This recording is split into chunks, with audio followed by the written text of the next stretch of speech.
Olá, a paz do Senhor, meus irmãos. Eu sou o pastor Ivan Santos e é com muita alegria que damos início a mais um programa Fora da Caixa.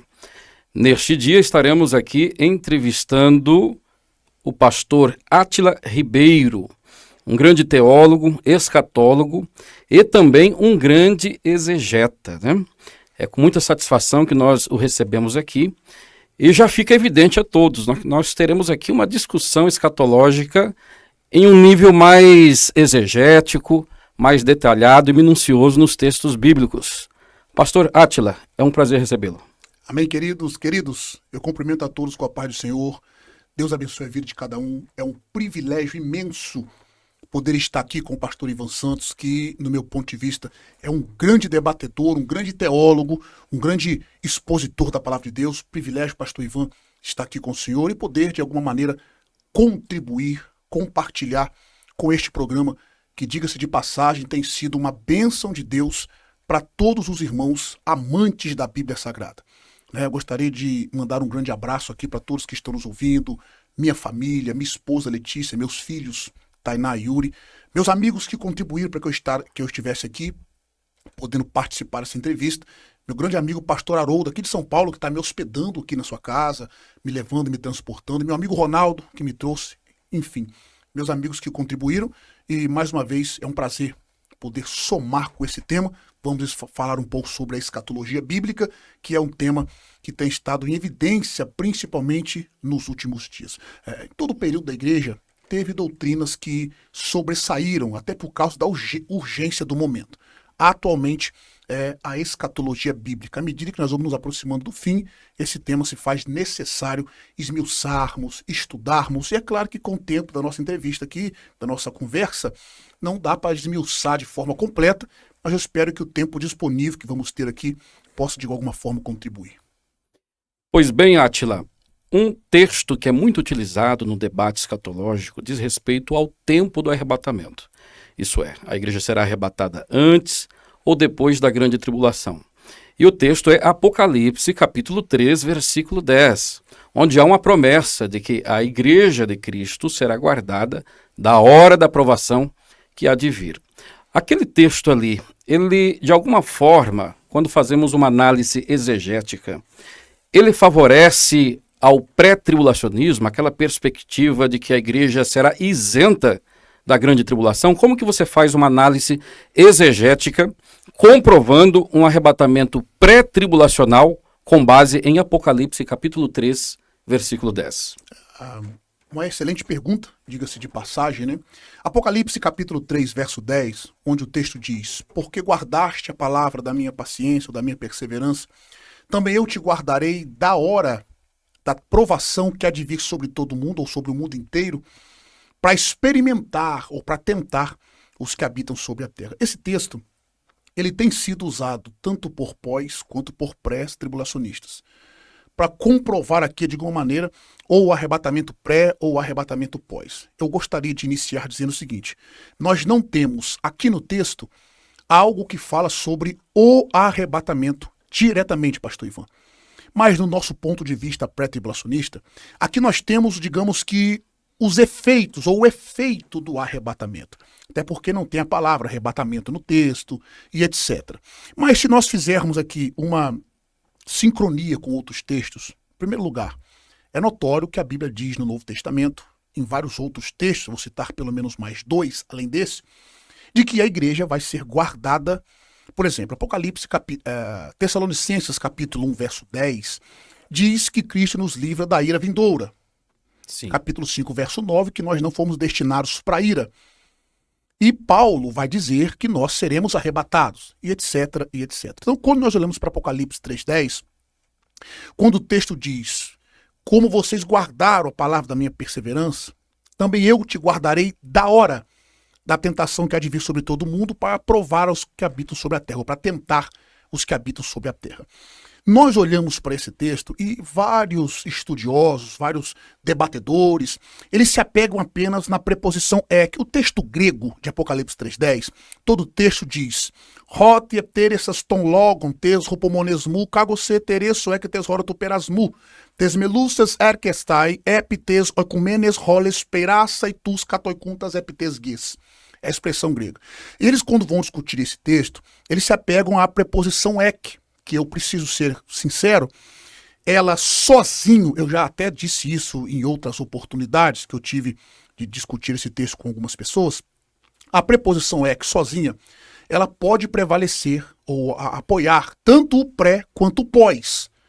Porém, eu tenho alguns pontos nesse texto para destacar.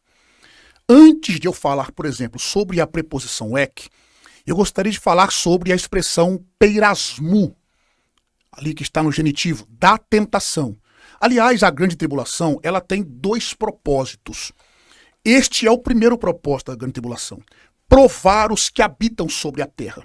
A expressão peirasmu ali, que é da tentação, de acordo com o comentário bíblico expositivo de Warren Wiersbe, na página 73, ele diz, 737, ele diz: sem dúvida, trata-se de uma referência ao tempo de tribulação que João descreve em Apocalipse do capítulo 6 ao 18 ou ao 19. O tempo de angústia para Jacó, Jeremias 30, verso 7. Porque algumas pessoas pensam que isso daqui faz uma referência apenas à igreja daquele período.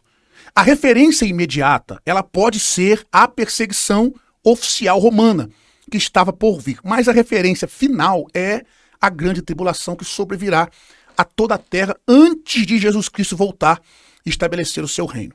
Então nós temos aqui um ponto interessante. Primeiro, tentar os que habitam sobre a terra. Essa expressão, ela é importantíssima no grego. A expressão ali é tus katoikuntas epitesges. Esse período da tribulação, ele tem em vista os que habitam sobre a terra, e não a igreja. A mesma expressão que ocorre aqui, katoikuntas epitesges, ela ocorre em Apocalipse capítulo 6, verso 10, capítulo 11, verso 10, capítulo 13, versos 8, 12 e 14, capítulo 14, verso 6 e também no capítulo 17, verso 8.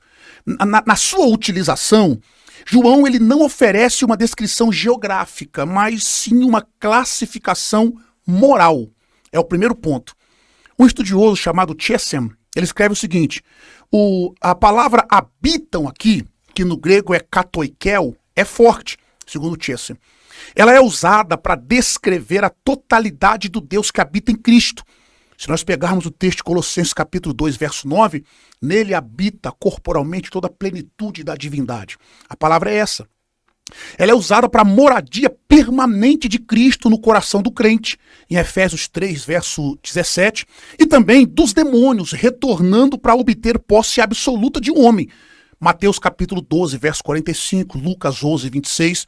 Agora, essa palavra ela é diferente da palavra oikel, que é o termo geral para habitar, e também de paroikel, que tem a ideia de ser transitório ou visitar.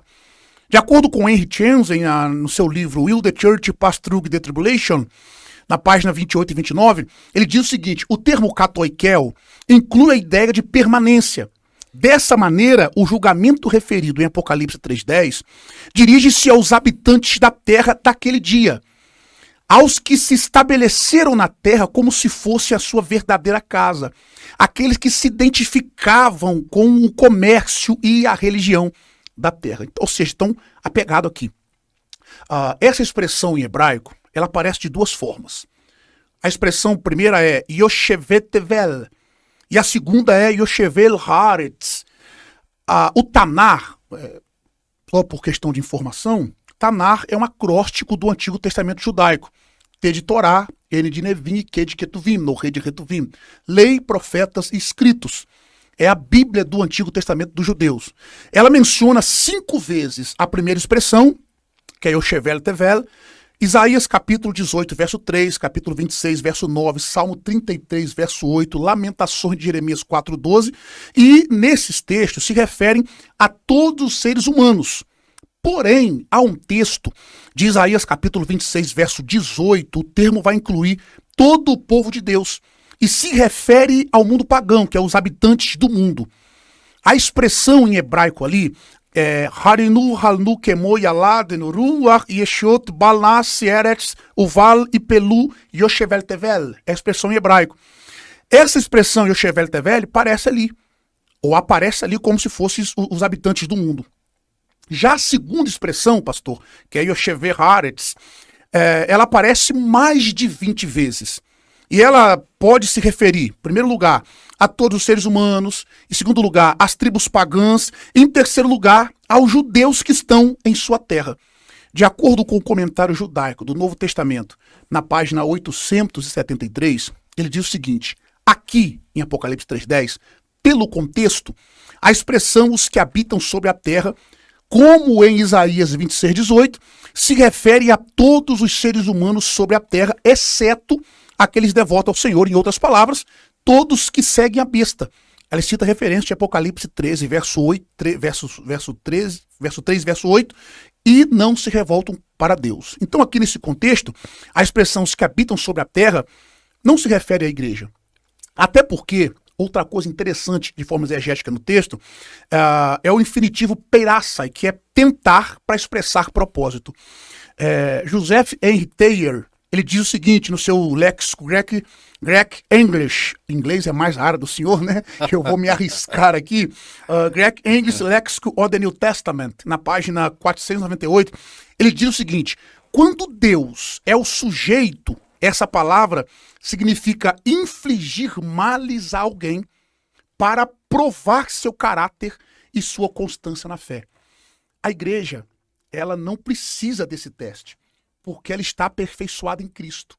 Se nós pegarmos Colossenses capítulo 2, versos 9 e 10, o texto diz: pois somente em Cristo habita corporalmente toda a plenitude de Deus. No verso 10, assim como em Cristo estáis aperfeiçoados, ele é o cabeça de todo poder e autoridade. Então observe que a igreja não precisa ter esse caráter testado.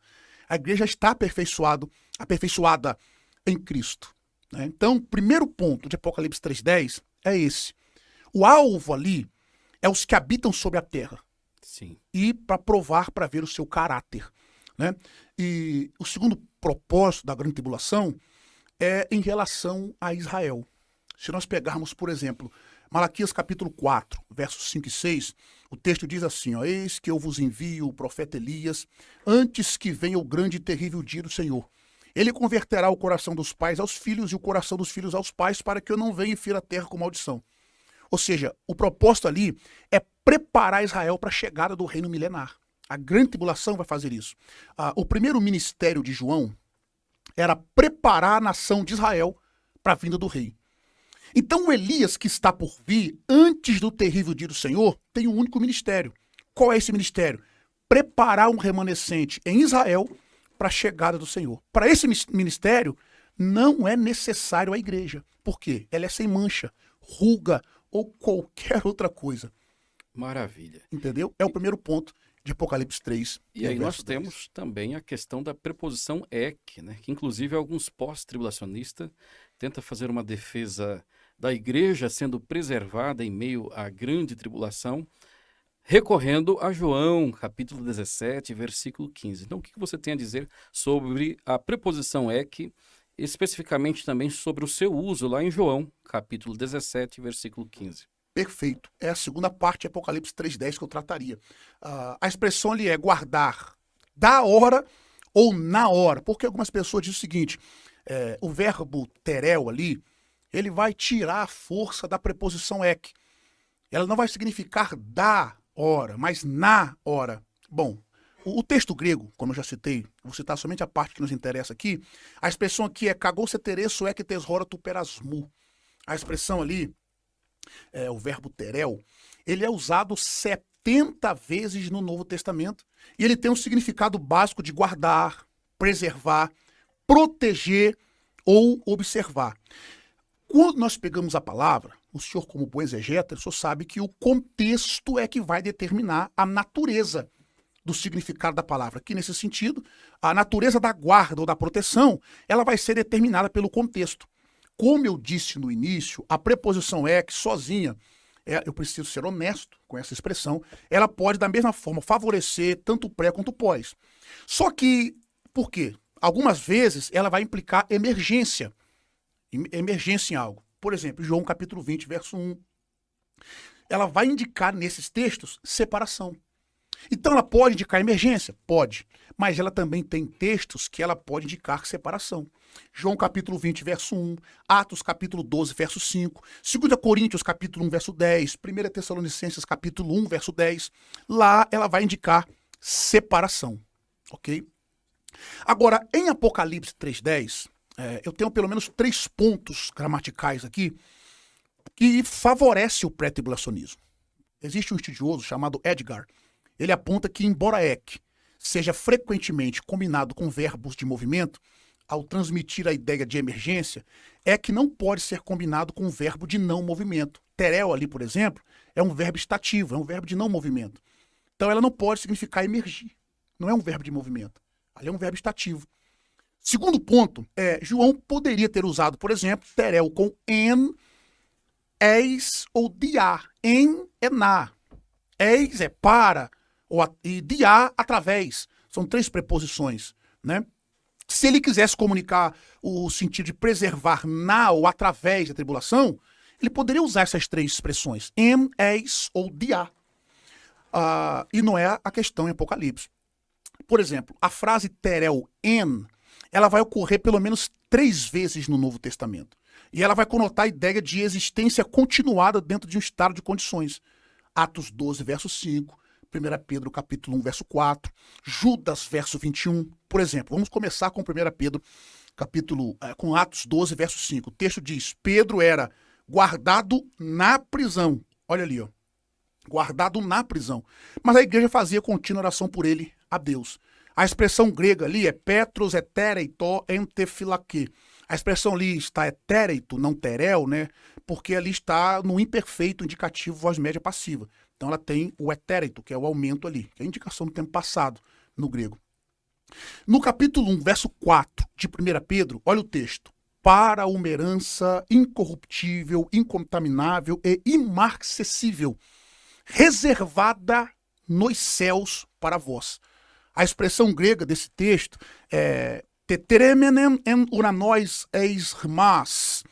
Nós temos ali o teteremenem, que é um particípio no tempo perfeito, voz média passivo no acusativo, feminino singular. Observe que está sendo usado com a preposição en, ok? E o último texto, o terceiro que eu citei, é Judas, verso 21, que diz, conservai-vos no amor de Deus. A expressão ali é realtus en agaptu teressate. O teressate ali está no aorista imperativo de voz ativa, na segunda pessoa do plural. Então, terel en, que é guardar na, ele não pode ter o mesmo significado de terel ek, que é guardar da. Em Apocalipse 3:10, ali é terel ek. Né? E sobre o texto de João, capítulo 17, verso 15, é um texto que mostra que lá a preposição ek não perdeu sua força. Exatamente. Ok? É o terceiro argumento que eu tenho nesse texto de Apocalipse. A expressão ali, ó, João capítulo 17, verso 15, Jesus diz, não rogo que os tire. A expressão ali é hares, que é um verbo no subjuntivo de voz ativa. Não rogo que os tire do mundo. A expressão é que usada ali. Mas que os guarde teresses de o maligno. A expressão no grego ali é o que erotou rina ares autu ek tu cosmo al rina teresses autus ek tu poneru. A parte B desse verso está contrastada com a parte A, como vai ser indicado pela conjunção alá, que é uma adversativa. Ela vai indicar a segunda cláusula. Ser guardado do maligno é preservação de uma posição externa. João 17, verso 15, a parte A. O ensino de João 17, verso 15, parte B, então, ele é paralelo à ideia de Apocalipse 3:10, que é proteção contra algo e não proteção interna. Então esse texto é muito claro em mostrar que naquele texto a preposição não indica que a igreja vai emergir na tribulação e ser guardada na. Por quê? Vamos lá. Embora os cristãos eles devam permanecer no mundo, que está sob o controle de Satanás, como indica 1 João 5, verso 19, eles serão preservados do poder de Satanás em um sentido espiritual. Isso está em contraste com ser retirado com Hades Ek do mundo, João 17, 15, que comunica a ideia de separação melhor do que Tereuek. No entanto, uma vez que os crentes já estavam no mundo, então Ek, com airo, deve significar de dentro para fora. O próprio sentido que os pós-tribulacionistas interpretam Tereuek. Então observe que o sentido é diferente. Então, para os pós-tribulacionistas que usam esse texto, é claro que eu digo isso de forma muito respeitosa, nossos irmãos pós-tribulacionistas, para eles que usam esse texto de Apocalipse, a proteção então é parcial, seletiva. Por quê? Muitos santos vão sofrer e vão morrer nas mãos de Satanás e do anticristo, como indica Apocalipse 6, versos do 9 ao 11, Apocalipse 7, verso 14. Então aquela proteção, se aqueles que usam Ek para dizer que a igreja vai passar na tribulação e vai ser preservada, é uma preservação parcial, seletiva. Não vão ser todos, então, que vão ser protegidos. Ok? Um estudioso chamado Mu, ele pergunta o seguinte: devemos supor que Deus concede aos santos, no final da história, uma proteção contra os danos físicos que ele não deu aos seus santos ao longo da história? É o que muitos perguntam, né? Ah, mas Deus não protegeu a igreja no passado, por que vai proteger agora no futuro? A resposta da promessa de Jesus é um sim. É um sim. A ideia de proteção espiritual, não física, dentro da grande tribulação, ela perde o objetivo da promessa. O foco da promessa está na proteção da hora, não do julgamento. Embora nós temos ali dois genitivos no grego, né? Da hora da tentação, não vou trabalhar aqui agora, mas ali indica que nós seremos guardados da hora da aprovação. Então, em resumo, para voltar a palavra para o senhor, a igreja ela tem a promessa de proteção contra a ira escatológica de Deus. Não só nesse texto, mas em 1 Tessalonicenses capítulo 1, verso 10, capítulo 5, verso 9. Então, o tempo da ira de Deus é toda a tribulação de 7 anos. Não apenas a segunda parte da tribulação ou o derramamento final da ira de Deus, como alguns colocam a ira mais para o final e perto do retorno de Cristo. Além disso, a igreja está prometida em Apocalipse 3:10 que será guardada desde a hora da aprovação que virá sobre o mundo inteiro. Então, a interpretação pré-tribulacional de Apocalipse 3:10, ela parece ser importante, mas o pré-tribulacionismo não se baseia apenas nesse versículo. Na verdade, como eu já disse no princípio, o arrebatamento não é explicitamente ensinado em Apocalipse 3:10. O verbo terel, por exemplo, não tem a mesma ideia forte de harpazo, usada em 1 Tessalonicenses 4:17. Então, em 3:10 de Apocalipse, nós vamos descrever ali os resultados do arrebatamento, não o arrebatamento em si. A proteção deste tempo pressupõe, obviamente, a remoção da igreja antes desse período. Fantástico, Átila. Eu acho muito interessante essa análise exegética, porque ela fortalece, de fato, a perspectiva pré-tribulacional. Conforme você muito bem expôs, a aprovação é de âmbito global. Então, o guardar fora da tentação realmente nos traz a ideia de que a igreja tem que ser retirada da terra, porque a provação ou a futura grande tribulação, ela não é local, o que o texto deixa muito claro. Pois bem, Átila, nós vamos então para uma outra questão. Eu quero te levar agora para o texto de 2 aos Tessalonicenses, capítulo 2, pois ali nós temos uma passagem bíblica onde alguns pós-tribulacionistas se apegam, né, à questão do dia do Senhor, que eles fazem uma leitura ali como sendo o arrebatamento da igreja, e assim o anticristo não pode surgir antes do arrebatamento da igreja, naquela perspectiva pós-típica. E nós temos toda uma análise ali exegética, né, que pode ser feita também, que, ao meu ver, esse texto é mais um dos textos que favorecem o pré-tribulacionismo. Certa vez eu ouvi um pós-tribulacionista dizendo: esse foi o texto que me convenceu do pós-tribulacionismo. E quando nós fazemos ali a definição do dia do Senhor, fica muito claro, né, o que é o dia do Senhor. Mas em termos exegéticos, por exemplo, nós temos ali, já no começo do texto, né, o capítulo 2, de 2 aos Tessalonicenses, que vai dizer: ora, irmãos, rogamo-vos pela vinda de nosso Senhor Jesus Cristo e pela nossa reunião com Ele. Essa vinda do Senhor Jesus Cristo e nossa reunião com Ele. O que você tem a nos dizer aí, fazendo uma análise exegética dessa declaração de Paulo? O que seria essa vinda, parúsia, né, ali no grego, essa reunião da igreja com Cristo? Bom, esse é um texto, eu ouvi um pré-tribulacionista dizer isso, né? Eu vou tornar minha as palavras dele. O texto de 2 Tessalonicenses, não só o verso 1, o verso 3, o verso 6, o verso 7, todo o texto. É um texto que eu me deleito, digamos assim, porque ele é pré-tribulacional, obviamente. Por contexto exegético, por contexto gramatical, por contexto imediato, remoto e por vários outros motivos. Vamos lá. Dizer que o verso 1, por exemplo, é um verso importante do texto. O texto começa assim, vou ler na nossa versão, meio de revista corrigida. Ora, irmãos, rogamo-vos pela vinda de nosso Senhor Jesus Cristo e pela nossa reunião com Ele. A maioria, se não todos, mas uma boa parte, olham para esse verso e eles confundem o seguinte: a reunião com Cristo e a vinda do Senhor é o mesmo evento. Nós temos aqui uma regra importante, gramatical, na língua grega, que nós chamamos de regra de Granville-Sharp. Realmente, Daniel Wallace, por exemplo, falando sobre essa regra na página 271 e 272, ele fala o seguinte, olha, Sharp realmente notou 6 regras sobre o uso do artigo. O nome dessa regra é ASKS, né? A-S-K-S. Artigo, substantivo, kai, que é a conjunção, e o substantivo.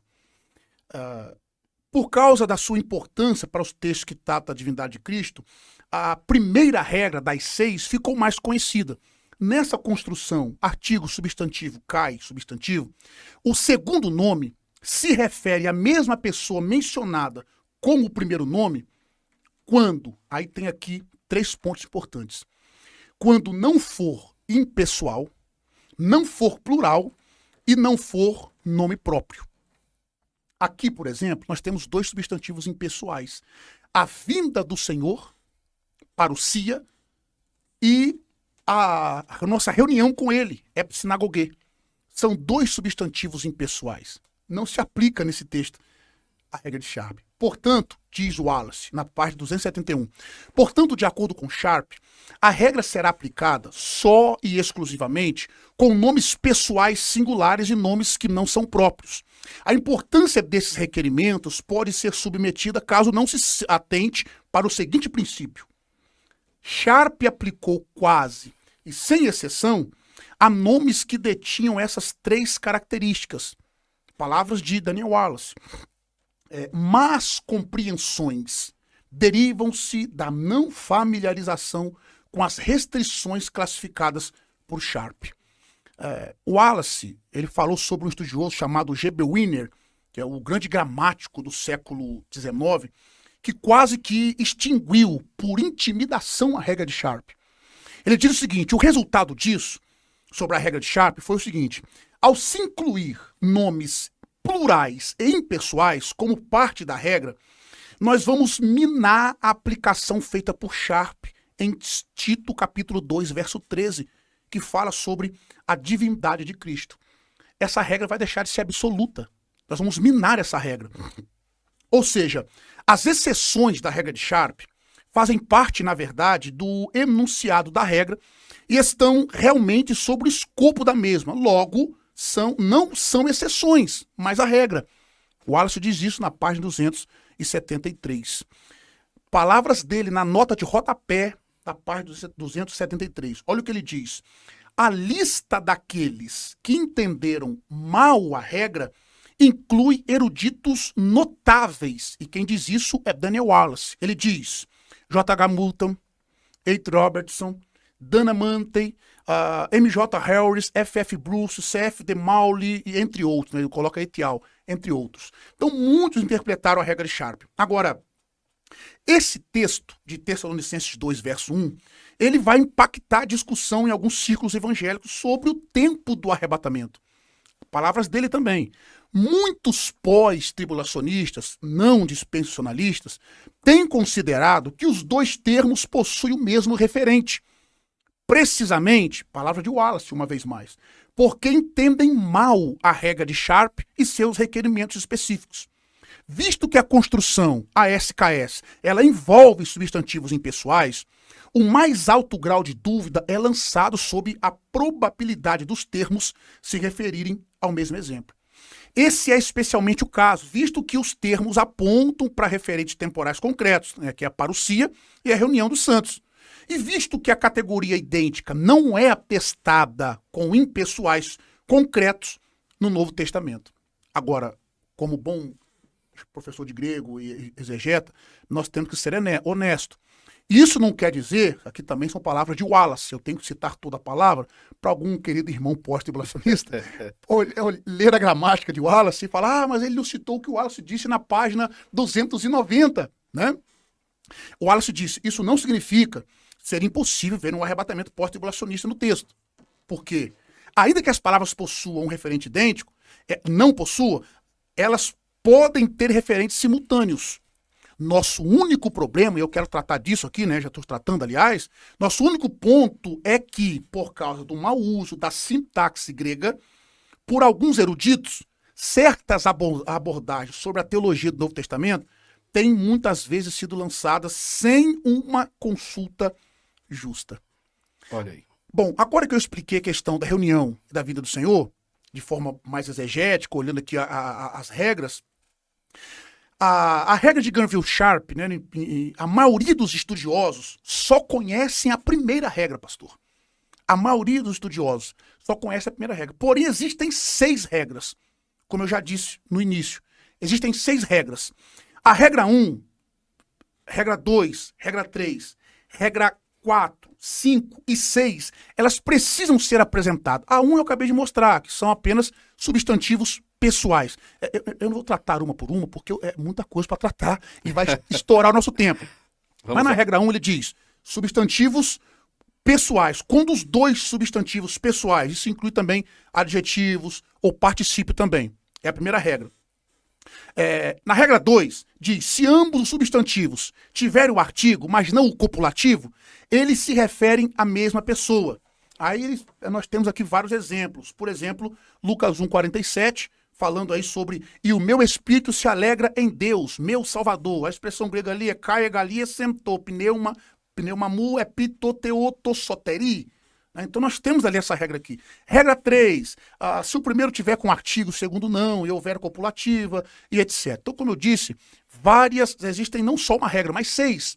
E talvez por desconhecer essas 6 regras, eles acabam aplicando ela ali, a regra número 1, por exemplo, de forma equivocada, achando que ali, de fato, essa regra é aplicável.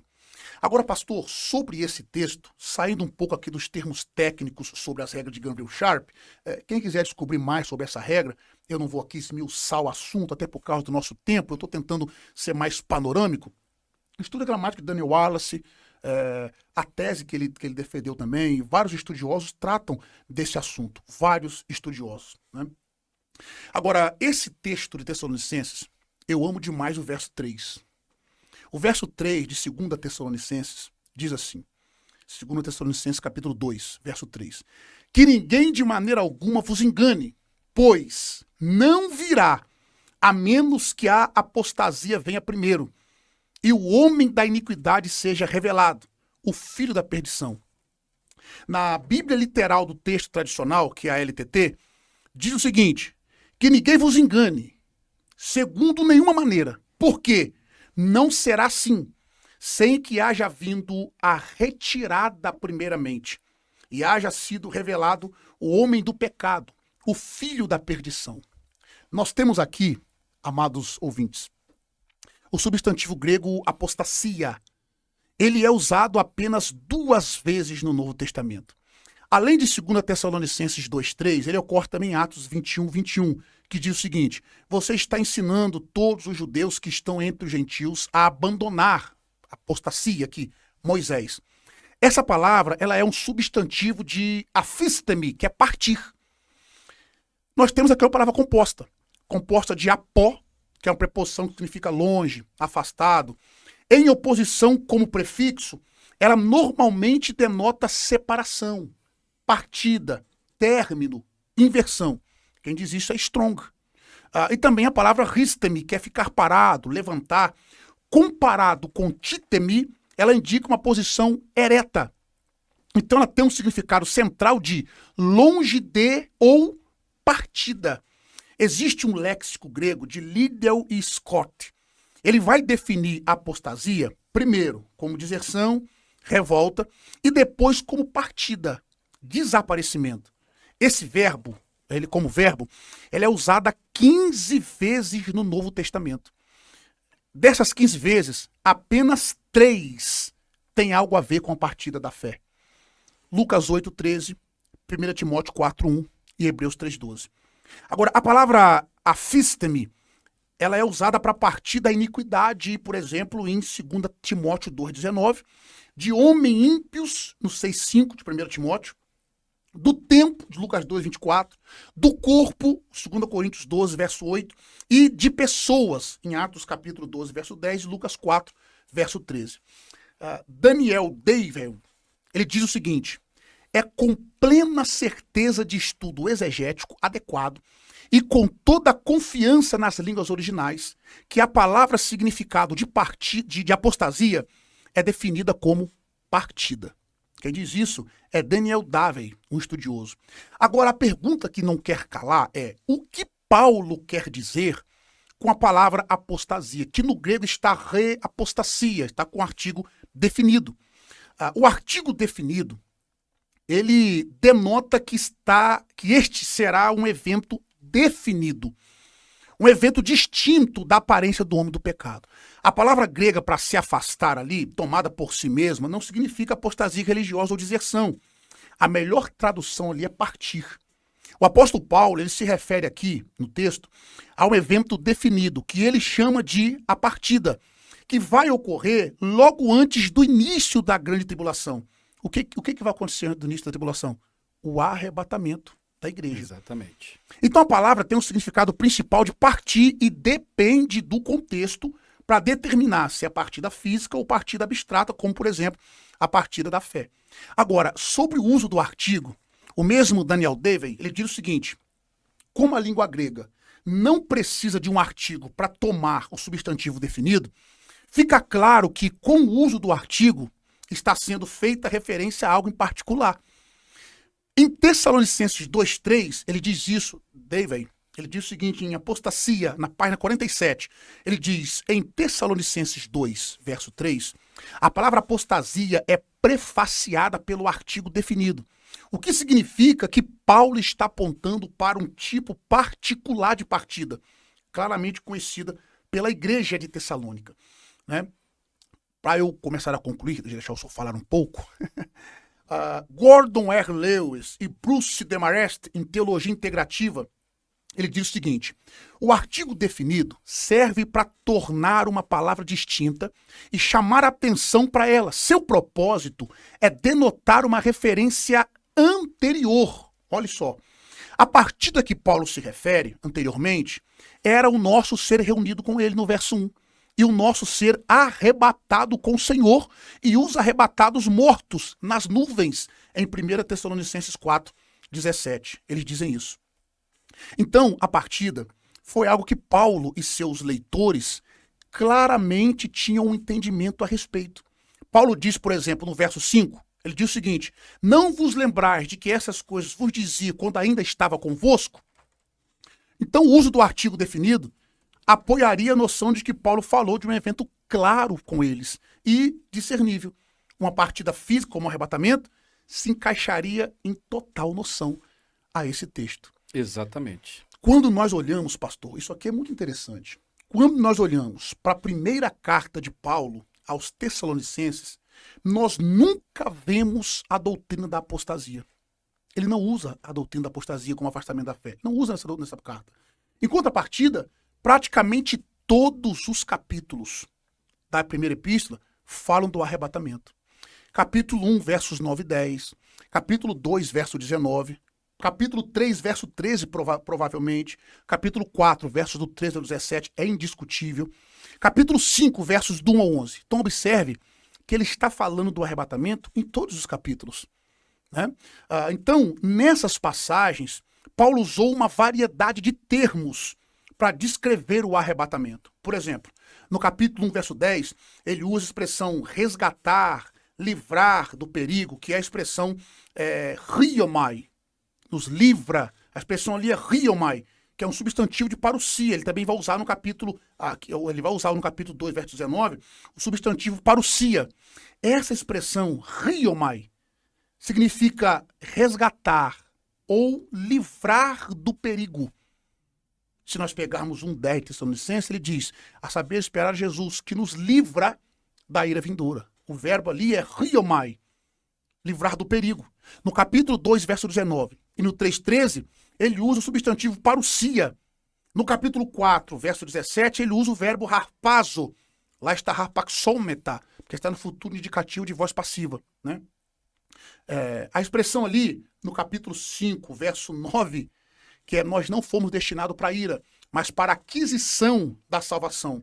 A expressão ali é a expressão pararipoies soterias, que é aquisição da salvação. Então observe que ele usa vários termos para se referir ao arrebatamento. Então não seria surpreendente que ele usasse outro termo para se referir ao arrebatamento em 2 Tessalonicenses, capítulo 2, verso 13. Muito verso interessante, 3, perdão. né? Muito interessante essa observação, porque às vezes quem começa a estudar escatologia, ele imagina que parousia é um termo técnico, e não é. Termo técnico para a segunda vinda, especificamente. Harpazo é o termo técnico para o rapto, o arrebatamento, também não é.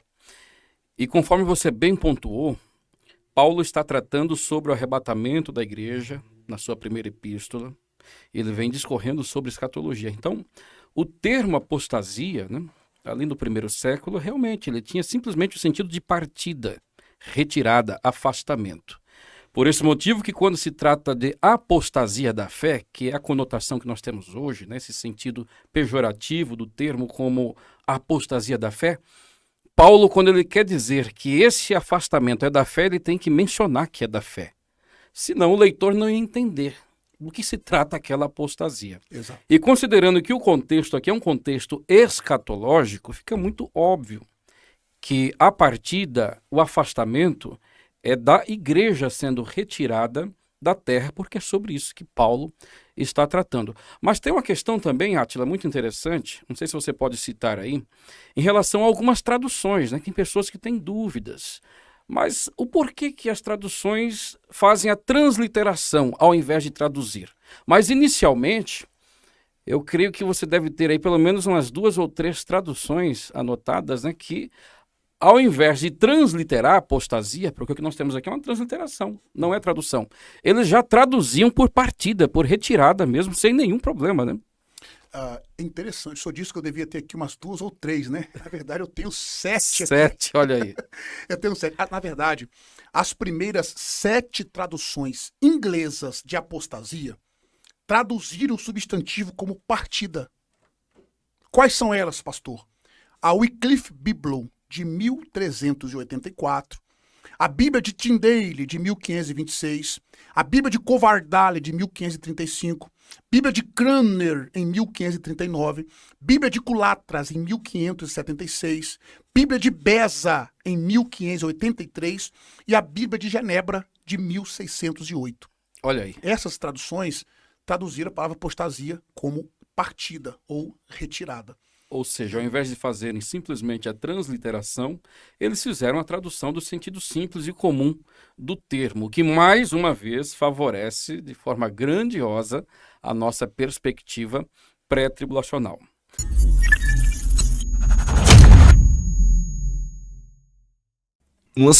Esse lançamento é de um novo livro, com 357 páginas sobre Tempo do Fim, a Resposta. E essa resposta é devido a alguns posicionamentos levantados em debates, e eu fiz uma defesa pré-milenista e pré-tribulacionista. Neste livro, você tem ele aí na sua tela, tem o QR Code, você já pode fazer a compra e até dia 25 de dezembro esse livro chega no seu endereço, na sua casa, em qualquer lugar do Brasil que você estiver. Esse livro é um pouco diferente do outro. O primeiro livro, Escatologia Bíblica, uma visão apologética, histórica e manual. Este livro, ele trata em uma defesa do pré-tribulacionismo, refutando alguns pontos levantados, principalmente em debates. Então, se você quer adquirir este livro, está aí na sua tela, tem o QR Code, você pode adquirir e, colocando ali o seu endereço, o cadastro, este livro chega na sua casa, você recebe e o frete é comigo.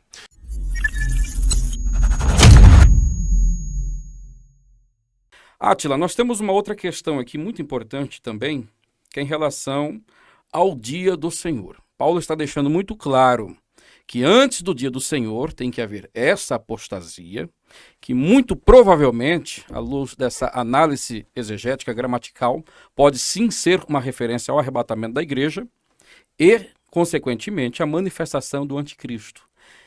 Enfim, o dia do Senhor aqui é uma referência ao arrebatamento ou é uma referência a um período de juízo, de julgamento? Porque o pós-tribulacionista, às vezes, ele lê no texto aqui o dia do Senhor como sendo o rapto da igreja. O que você tem a dizer sobre esse termo? Na verdade, por contexto, é quase que impossível nós entendermos ali o dia do Senhor sendo como o rapto da igreja. Embora existem várias interpretações, vários pontos de vista, nós vamos ver, isso aqui está no capítulo 5, né? Verso 1, sobre o dia do Senhor. Vamos ao capítulo 5 de 2 Tessalonicenses, aliás, de 1 Tessalonicenses. Né?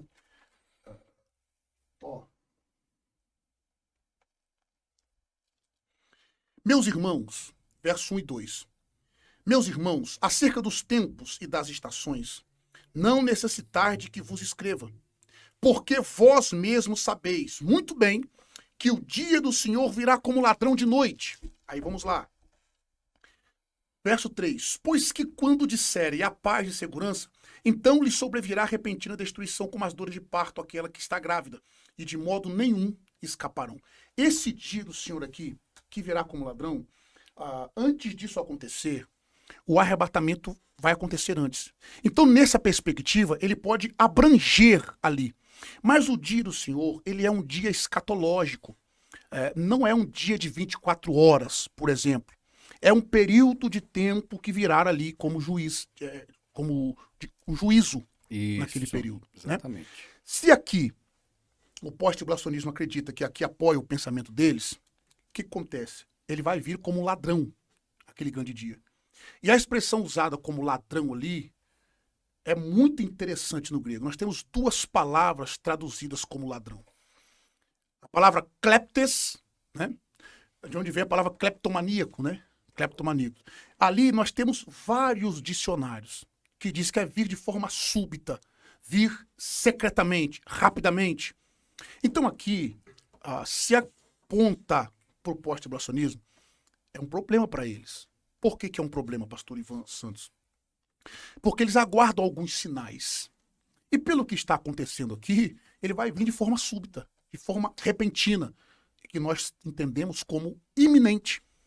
E um fato iminente, ele não precisa de sinais. Então, haverá sinais nesse sentido. Então, aqui, no nosso ponto de vista, não apoia o pós-tribulacionismo. Até porque existe um contexto da epístola. Então aqui está falando sobre o dia do Senhor que virá como ladrão. Então, a palavra ladrão ali, ela significa vir de forma secreta, repentina, súbita.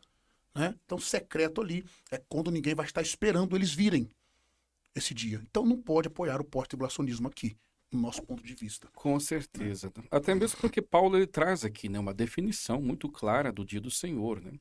Ele vai dizer que virá como ladrão de noite. E aí ele começa a explicar em que consiste, né, o dia do Senhor. Pois que quando disserem a paz e segurança, agora ele vai dizer o que é o dia do Senhor, e ele não fala a igreja será arrebatada. Né? O que o texto diz? Então lhes virá repentina destruição. Está aí o dia do Senhor. Esse é o dia do Senhor. E, ao nosso ver, está em total sintonia com a revelação do dia do Senhor nos textos do Antigo Testamento. Exato.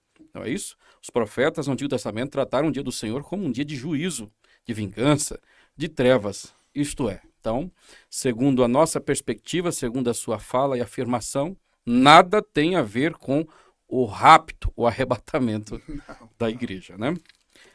Vamos lá, temos uma outra questão muito interessante aqui em 2 aos Tessalonicenses, capítulo de número 2, que é o que nós encontramos aqui a partir do versículo 6.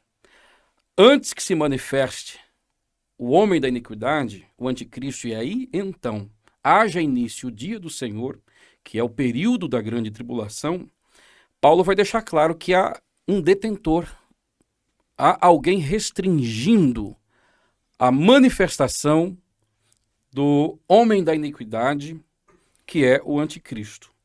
E o capítulo 2, versículo 6, vai dizer: E agora vós sabeis o que o detém, para que ao seu próprio tempo seja manifestado. Isto é, há alguém, há um poder que está detendo a manifestação do anticristo, que dará início ao dia do Senhor.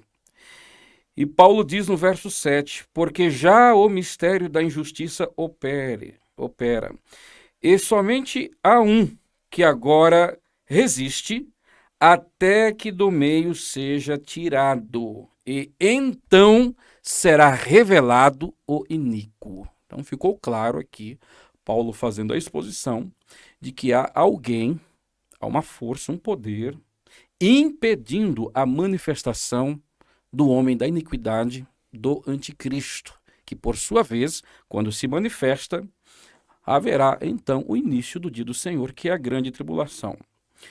Aqui nesse texto, de forma exegética, como que você consegue demonstrar quem é este que detém a manifestação do anticristo? Até mesmo porque há várias perspectivas, há várias possibilidades aí que alguns exegetas apresentam para este que detém a manifestação do anticristo. O que você tem a dizer sobre esse texto?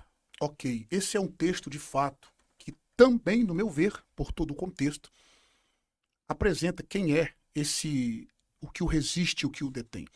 Uma das principais dificuldades que tem às vezes confundido os estudiosos é a mudança do gênero do neutro, no verso 6, expressão tokatekon, que é o que o detém, o que está detendo, para o gênero masculino no verso 7, que é rokatekon.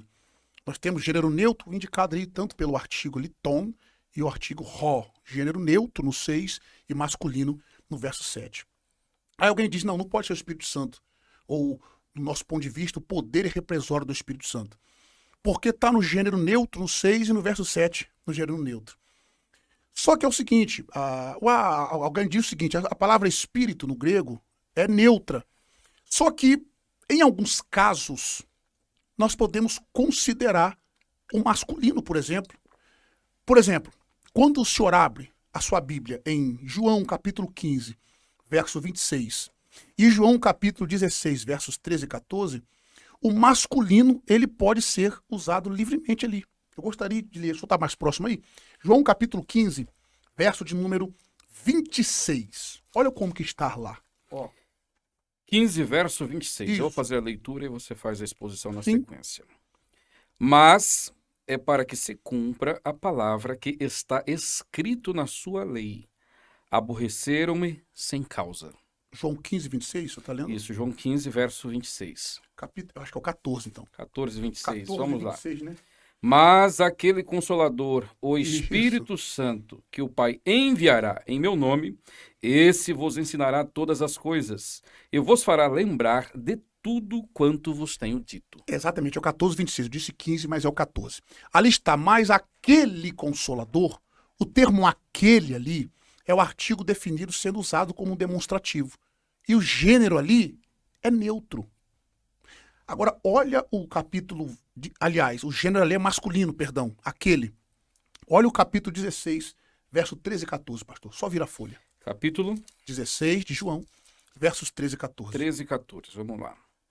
Mas quando vier aquele Espírito de verdade, ele vos guiará em toda a verdade, porque não falará de si mesmo, mas dirá tudo o que tiver ouvido, e vos anunciará o que há de vir. Ele me glorificará, porque há de receber do que é meu, e vô-lo há de anunciar. Então observe aí, o masculino está sendo usado livremente referente ao Espírito Santo. Aquele, gerando masculino. Olha aí. Se o senhor abrir em Efésios capítulo 1, versos 13 e 14, nós também ali temos pronomes relativos usados no masculino. Eu gostaria que o senhor lesse, só está em Efésios 1, Efésios 13 e 14. capítulo 1, verso 13 e 14. 13 e 14. Em quem também vós estáis, depois que ouvistes a palavra da verdade, o evangelho da vossa salvação, e a palavra da verdade, tendo nele também crido, fostes selado com o Espírito Santo da promessa, o qual é o penhor da nossa herança, para a redenção da possessão de Deus, para louvor da sua glória. O qual é, ali nós temos um pronome relativo sendo usado no masculino. Então, essa questão de dizer, não, o gênero do Espírito Santo é neutro, a palavra Espírito é neutro. Lá naquele texto, ora é masculino, ora é neutro. Não resolve o problema de Tessalonicenses capítulo 2, versos 6 e 7. Então, no nosso ponto de vista, embora, como o senhor mesmo bem frisou aí, existem vários pontos de vista. Existem pessoas que creem que ali está se referindo ao Império Romano, Isso. outros que ali se referem ao próprio Satanás. Então, Satanás existindo o anticristo? O próprio anticristo. Não tem É lógica, né? anacrônico, é desconexo, é quase que um absurdo crer assim. Para mim, isso aí se resume a uma coisa, é querer fugir da realidade que o contexto apresenta. Exato. Por dogmatismo, eu chamo isso. Por dogmatismo. Por quê? O texto não dá essa ideia. Satanás existindo o próprio Satanás, o próprio anticristo. O Império Romano tem poder, o único que tem poder para resistir é o quê? O Espírito Santo. Aí agora aqui, pastor, tem um ponto entre os dispensacionalistas. Muitos, por causa desse versículo, criaram o pensamento de que o Espírito Santo será tirado da terra Boa, muito bom durante a falar sobre grande isso. tribulação. Eu vou até comentar isso aqui, é para nós mesmos, né? Para nós mesmos. O nós dispensacionalista pré-tribulacionista. Eles acham o seguinte, alguns, por causa desse verso, o Espírito Santo será tirado. Na verdade, primeiro ponto, ele é onipresente, onipotente, onisciente. Eu penso que nesse versículo, o que se refere aqui é o poder poder restringidor do Espírito Santo que habita em quem? Na igreja. Na igreja. O poder do Espírito habita na igreja. Como a igreja será retirada, obviamente, na nossa perspectiva pré-tribulacionista bíblica, o Espírito Santo, esse poder sobe junto com a igreja. Até porque haverá conversões na grande tribulação, e só quem convence o homem é o Espírito Santo. Haverá 2 testemunhas profetizando. Haverá uma operação do Espírito Santo, não como na nossa era agora, porque agora nós somos habitados pelo Espírito Santo. Como que era no Antigo Testamento? O homem não era habitado de forma plena como somos agora. Na grande tribulação haverá a mesma forma que outrora. Então não é que o Espírito Santo será tirado da terra durante a tribulação, né? Ele vai estar habitando nos crentes, a igreja. Então esse poder represório sai no arrebatamento junto com a igreja. Mas o Espírito Santo continua sendo onipresente, onisciente, onipotente. Mas ele vai agir de uma forma diferente que ele age agora. Esse é o ponto aqui. Então aqui não é o Espírito que vai ser tirado, é o poder restringidor do Espírito Santo. Esse poder sai junto com a igreja no arrebatamento. É o nosso ponto de vista. Muito bom, né? Até mesmo porque o Espírito Santo é onipresente, né? Exato. Não tem como ele se ausentar, se retirar da terra. E uma outra questão é que se o Espírito Santo fosse retirado, não haveria nenhuma conversão durante o período tribulacional. Exato. Né? E quando nós estudamos Apocalipse, fica muito evidente, né, pela pregação ali das 2 testemunhas, anjo, possivelmente os 144 mil. Então haverá conversão entre povos, tribos e nações. E o único que tem o poder para convencer o pecador do pecado, do juízo, da justiça, é o Espírito Santo de Deus. Exatamente. Né? Então o Espírito Santo continua. Quem é retirada é o veículo por intermédio do qual o Espírito Santo atua hoje, que é a igreja. Átila, caminhando já para o fim da nossa entrevista, nós temos uma outra questão interessante aqui, em 2 aos Tessalonicenses, no capítulo 2, quando fala da chegada a manifestação do iníquo que virá segundo a eficácia de Satanás. E o texto vai dizer que quando ele chegar, quando ele ascender ao poder, por assim dizer, ele vai operar sinais, prodígios de mentira. E o texto no versículo 11, falando em relação àqueles que ficarem após o arrebatamento, e aqui nós, dispensacionalistas, entendemos que esse texto tem a ver com aquelas pessoas que estiveram conosco muitas das vezes na igreja, aqueles que têm grande oportunidade hoje e rejeitam essa oportunidade. Então o versículo de número 11 vai dizer em relação a estas pessoas, possivelmente: e por isso Deus lhes enviará a operação do erro para que creiam a mentira, para que sejam julgados todos os que não creram a verdade, antes tiveram prazer na iniquidade. Comente esse texto, por favor. O senhor começou no verso 11, né? E por isso o quê? Olha o verso 10. O verso 10, a parte B, diz: porque não receberam o amor da verdade para se salvarem. Aí no verso 11 continua: e por isso o quê? Porque não receberam o amor da verdade. Deus lhe enviará a operação do erro para que creiam a mentira. Pastor, esse texto, de todos os outros que nós já citamos também, é um dos textos que mostram que durante a grande tribulação, se esse texto aqui, a igreja está inclusa na grande tribulação, será que Deus vai enviar esse espírito do erro aqui?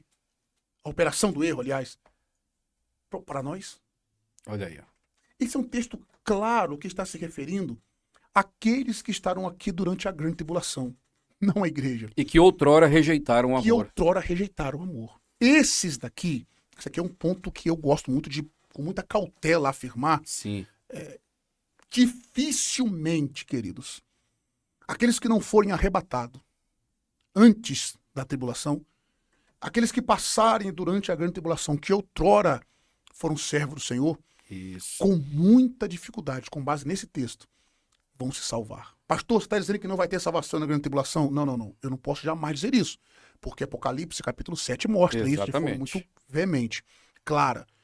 Mas com muita dificuldade.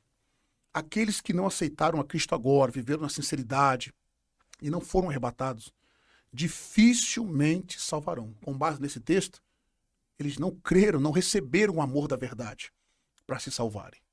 Por isso, Deus lhes enviará a operação do erro. Por contexto, isso mostra a dificuldade daqueles que estão agora nesse período, onde, entre aspas, é fácil ser salvo. A graça está operando, um favor que nós não merecemos, e etc. Através da palavra, né? Mas no período tribulacional, a mente das pessoas estarão tão cauterizadas, de alguns, com muita tristeza no coração, pastor. Eu vou fazer uma afirmação aqui, talvez que eu nunca ouvi alguém falando, mas eu vou falar. Nós teremos muitos teólogos na grande tribulação. Sem sombra de dúvidas, né? Nós teremos muitos intelectuais na grande tribulação. Teremos muitos sabedores, conhecedores, exímios exegetas na grande tribulação. E a mente deles tão cauterizadas, dificilmente eles vão querer entender, aceitar que de fato o que está acontecendo é algo catastrófico. Esse é o ponto de vista do irmão Átila. E eu penso que o pastor pode concordar comigo ou não. Mas esses terão ainda mais dificuldade para crer. Por isso, querido, a hora de subir para o céu, crer em Cristo de forma correta, biblicamente falando, é agora. Porque durante a grande tribulação, a salvação haverá. Mas para quem não subiu antes, meu irmão, dificilmente se salva na grande tribulação. Eu penso que esse texto fala de forma muito forte também em relação àquele que, estando no nosso meio, frequentando uma igreja, às vezes exercendo até função, ele se afasta e adota aquele pensamento: se a igreja for arrebatada agora, depois eu simplesmente nego o anticristo. É muito comum essa fala, como se fosse simples negar o anticristo no período tribulacional, né? Então eu vejo isso como um engano de Satanás, que já conduz as pessoas a uma espécie de apostasia da fé. Exato. Já Então, essas pessoas, conforme esse texto deixa claro, esses em específicos, né, terão uma grande dificuldade durante a grande tribulação, a despeito de que será um período de grande e intensa salvação de âmbito global. Tem uma pergunta aqui para te fazer, a última. Fique à vontade, pastor. Antes de passar para as suas considerações finais, né, eu sei que você tem um curso, eu quero que você fale sobre ele. Né?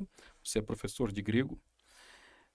Estudando escatologia, e naturalmente pela fala do irmão, dá a entender que você também lê obras pós-tribulacionistas, conhece o pensamento.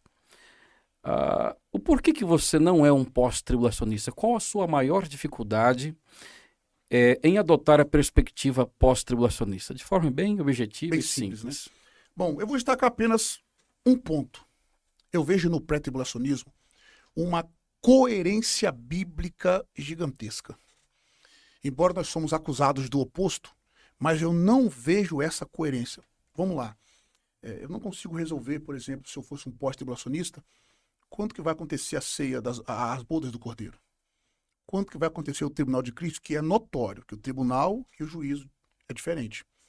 Tribunal de Cristo e juízo final. Quando que vai ser esses eventos? Como que eu resolveria, por exemplo, João capítulo 14? Eu teria que espiritualizar o texto. Jesus disse que levaria a igreja para a casa do Pai. E principalmente para o pós-tribulacionista, pré-milenista, a igreja vem reinar aqui na Terra. Correto? Com Cristo. Isso. Só que ele arrebata a igreja e volta com ela no mesmo tempo.